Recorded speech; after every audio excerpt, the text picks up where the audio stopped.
Hi, I'm Rebecca Bourne. Thank you for spending this time with me. Because as you listen to this video, you are allowing me to live my life out of the purpose that I've been created for. And it is my heart's desire that these videos will stir you to want to wrestle with this concept of what I was created to do and who I was created to be.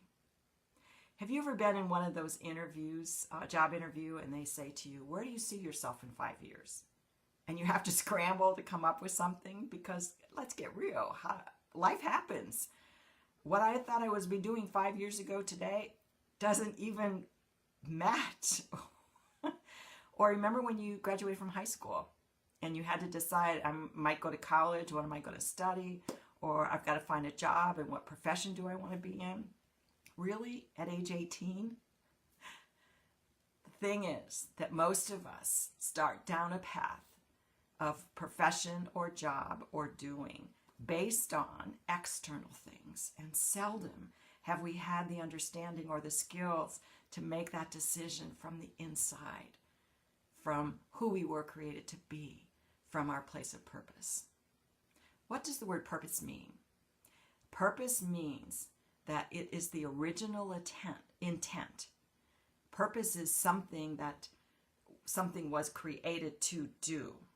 It's an intentional thing. I talked to you in the first video about how God is a God of purpose.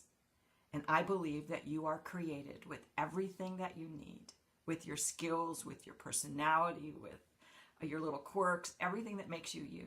We're purposefully designed to accomplish something and to release something here on the earth that He wanted to do. And when you're walking in that purpose, your life is fulfilled and exciting. And you get that core question of, does my life matter? Do I have meaning? It is answered through living out of your purpose. Think how sad it is that you might spend 30 or 40 years of your life doing something outside of the intended purpose of you. Now, I want to clarify something as I go forward. I'm not necessarily talking about living out your purpose only through professions, although that certainly can happen, and what a wonderful mix and match that would be.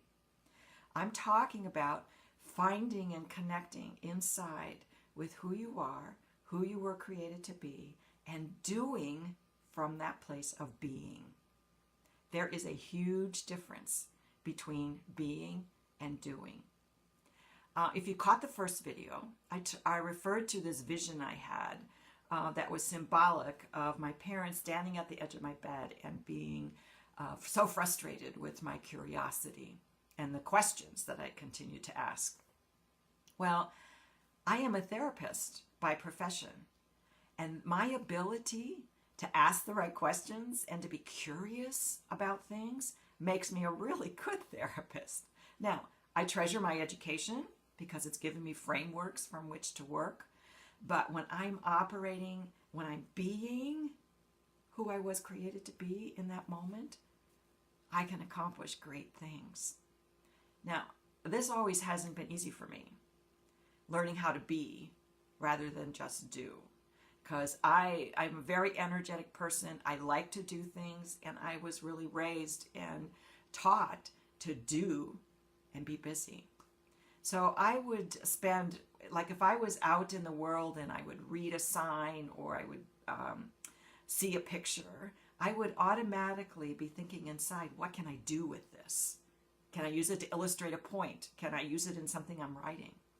Well, one day I was at a creek because I love being outdoors. And I was at that creek and I was immediately thinking, oh, look at the way that the water's rushing down and crashing over those rocks and how it's all flowing after that. And so I was thinking, oh, I could use that for, and I already had in my mind what I was going to do with it. But then I had this awareness and this thought that came to me, and it said, no, just be. Don't do anything with that, just be. That freaked me out. I'm not one prone to anxiety attacks, but that put me on the edge of an anxiety attack in that moment because I didn't know how to just be. So I went on a journey to try to discover what that means because my curiosity kicked in. And I went on a journey to discover, how do you just be?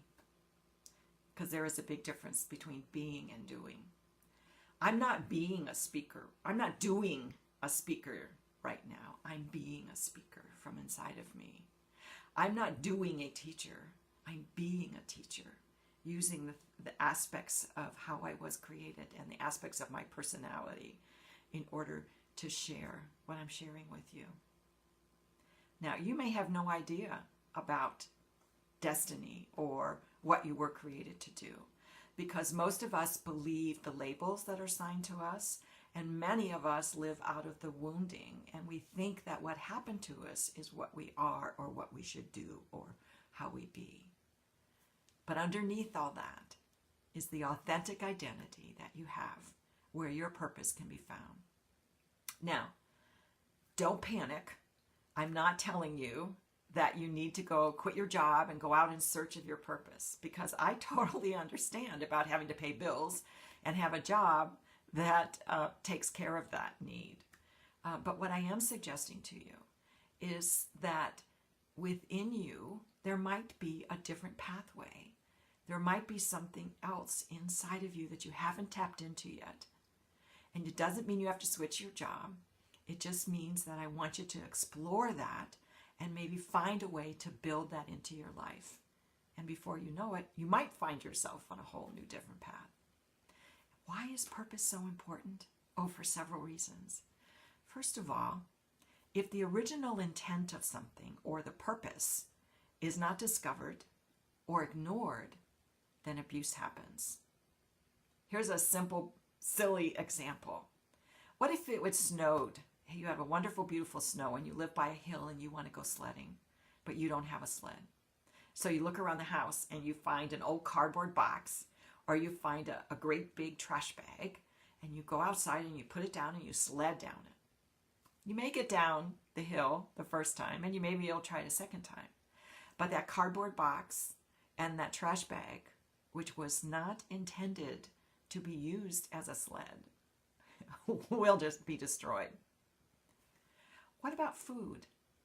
The natural intention and purpose of food was to give fuel to our bodies so that we could function physically, intellectually. Does all food use that way? I doubt very much if the donut or the coffee cake that I love to eat is really intended or has its original purpose of keeping my body fueled. So food, if not used for its original purpose, can end up abused. And you may not know it or not, but I have worked with victims of sex abuse for 17 years. And so I firsthand see and know how the original intent and purpose of sexual intimacy has been abused. So if your original purpose and intent is not being utilized or ignored, it's going to be abused somehow. Another reason it's so important is, look, guys, this world's in a mess right now. There are a lot of things that need some new thinking and some new creative approaches. And I believe that we have people around us who have that answer.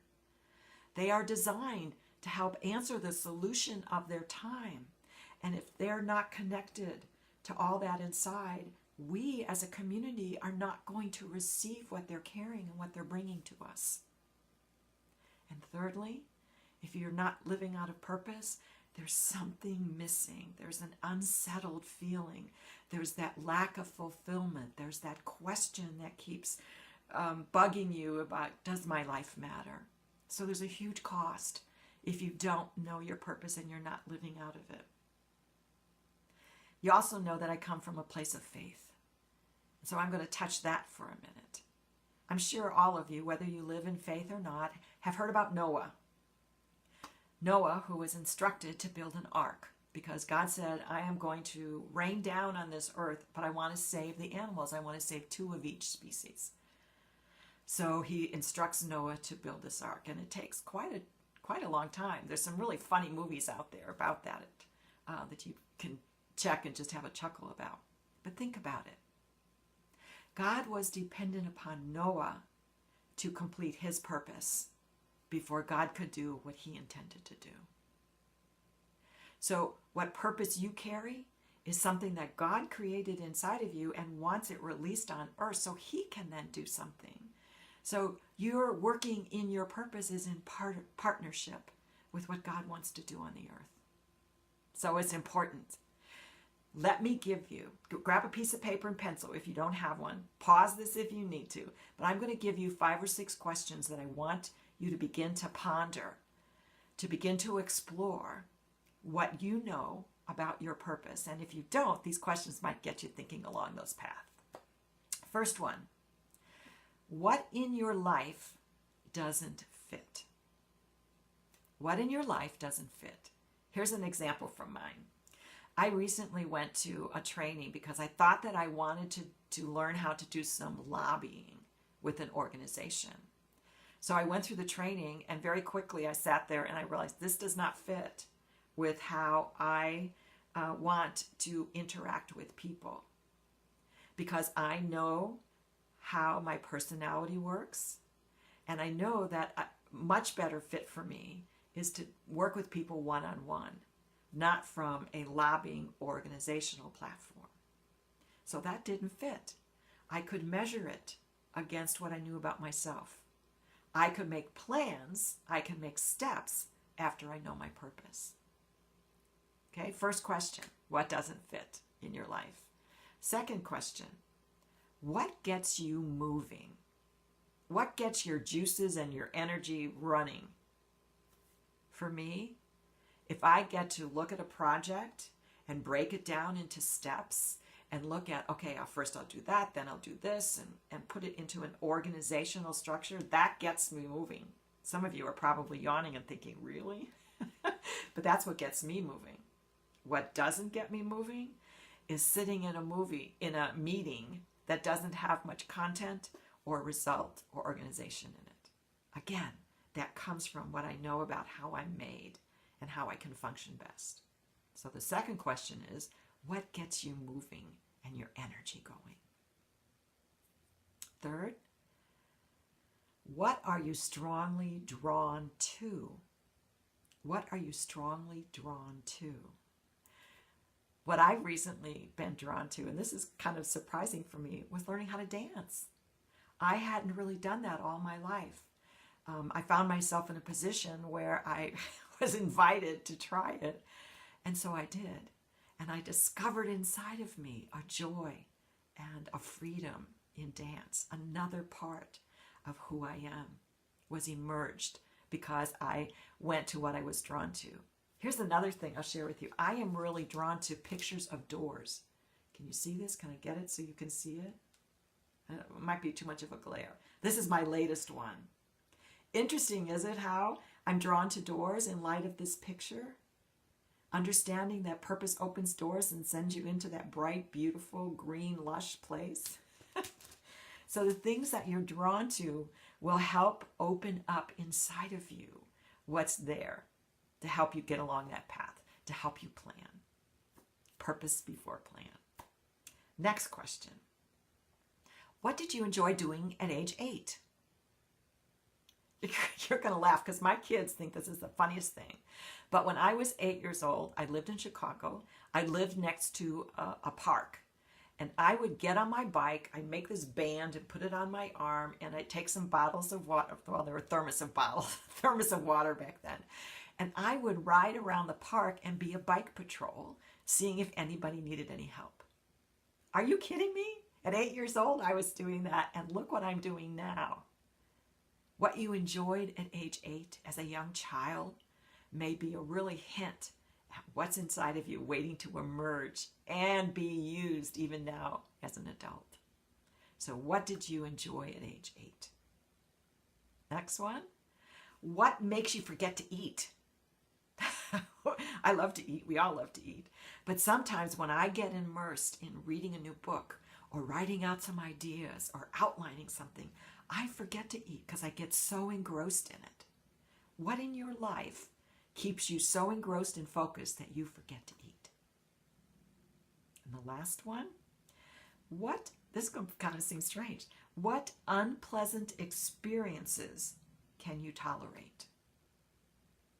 For instance, if you were a writer and you write a short story and you submit it and it gets rejected, you can tolerate that. You write the next one and you send it in and it gets rejected. Meaning rejection or things that are disappointing don't throw you off course. So what kind of uncomfortable experiences can you tolerate?